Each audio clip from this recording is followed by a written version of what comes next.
everyone, and welcome to The Explainer. Today, we're basically treating this as your ultimate tactical survival guide. Look, if you're gearing up for the boards, NEET SS or INI SS, you already know the bare bones basics of the flu. What you need right now are the high-yield, razor-sharp clinical facts to completely conquer influenza pathology and dodge those devastating exam traps. We're going to break down the exact contraindications, the pathogenesis, and those absolutely critical clinical differences that examiners just love to test you on. Let's get to it. Here is our game plan for today. First, virology and viral pathology. Second, the massive danger of primary versus secondary pneumonia. Third, clinical complications and traps. Fourth, antivirals and their contraindications. And finally, number 5, vaccines, rules and exceptions. So here's the real question. Do you think you can navigate the fatal clinical booby traps of the flu on your next exam? Because the boards, they don't just ask you what the flu is, right? They're going to ask you what specific drug will send an asthmatic patient into a fatal bronchospasm, or exactly which vaccine a pregnant patient absolutely cannot have. Let's make sure you never, ever miss these points.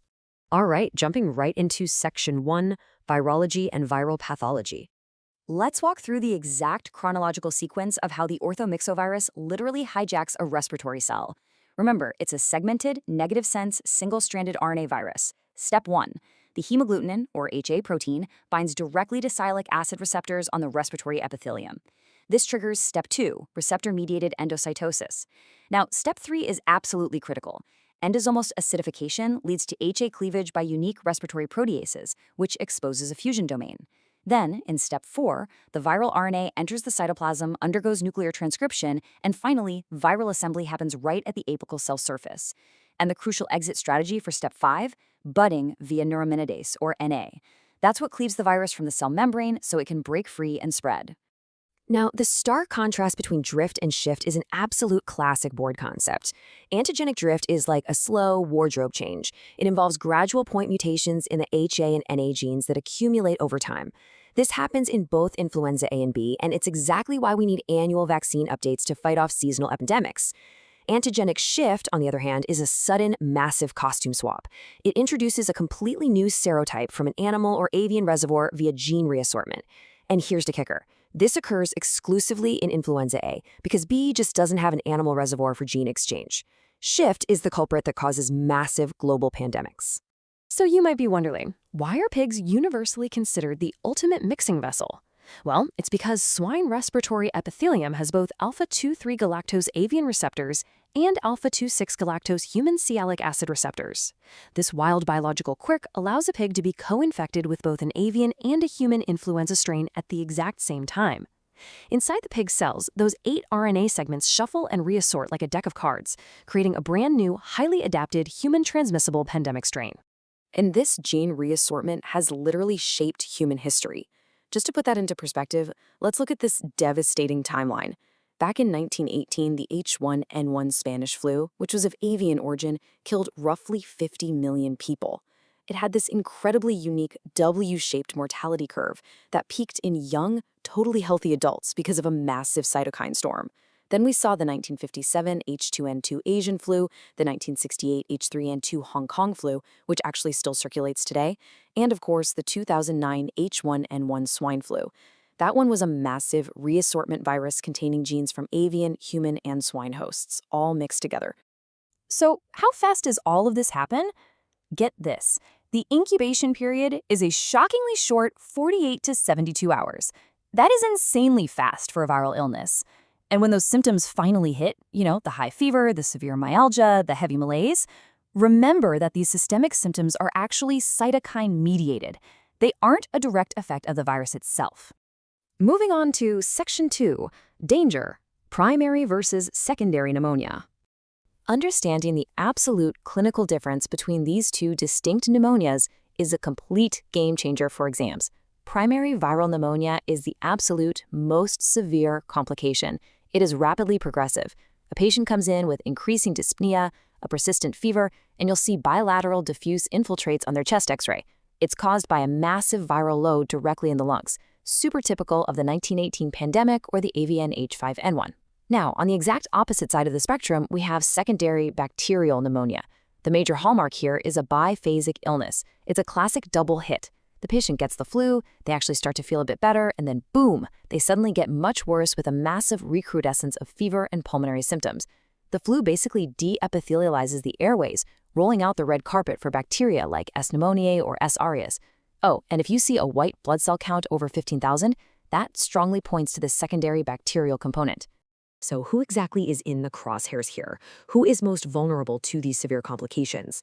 The high-risk groups include adults over 65, kids under 2, patients with any chronic cardiopulmonary disease, pregnant women, specifically those in their second or third trimesters, the immunocompromised, and individuals with morbid obesity.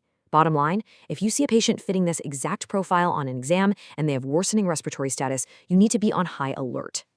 Okay, Section 3, Clinical Complications and Traps.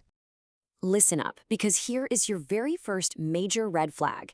Exam trap. Influenza has no rash. Yes, it presents with sudden onset systemic symptoms, a dry cough, and a sore throat. But if a clinical vignette suddenly mentions a rash alongside a fever and cough, immediately pivot your differential diagnosis away from influenza. You should instantly start thinking measles, varicella-zoster virus, or an enterovirus. Don't fall for it. Next up is the absolute most common extrapulmonary complication, myositis. Pay close attention to the viral distinction here. Myositis is significantly more common with influenza B than influenza A. The patient is going to present with severe muscle pain, often exquisitely tender calves or thighs. You'll see an elevated CPK and myoglobinuria, which, keep in mind, can actually precipitate renal failure. If the question highlights severe muscle tenderness, your brain should immediately yell influenza B. And honestly, we absolutely cannot talk about influenza B without bringing up Ray's syndrome. This is an exam classic, guys. It is strictly triggered by giving aspirin to children who have influenza B or VZV. Doing so leads to rapid acute hepatic decompensation and encephalopathy. Aspirin is completely 100% contraindicated in children with the flu. Now, thankfully, Ray's syndrome has virtually disappeared in the real world because we finally stopped giving aspirin to kids with viral infections.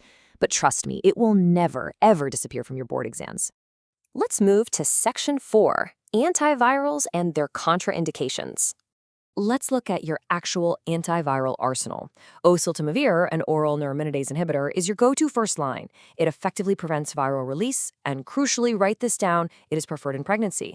Then we have zanamivir, also a neuraminidase inhibitor, but it's an inhaled dry powder. Because of that, zanamivir is absolutely contraindicated in patients with asthma or COPD due to a severe risk of fatal bronchospasm. Never give it to them. Finally, baloxavir. This is a newer single-dose oral endonuclease inhibitor. It's fantastic for outpatients, but it is not recommended for pregnant women, immunosuppressed individuals, or hospitalized patients simply because we lack sufficient safety data right now. Now, here is a highly nuanced treatment principle that frequently catches test takers completely off guard. Yes, the general golden rule is that you must start antivirals within 48 hours of symptom onset to actually reduce the illness duration.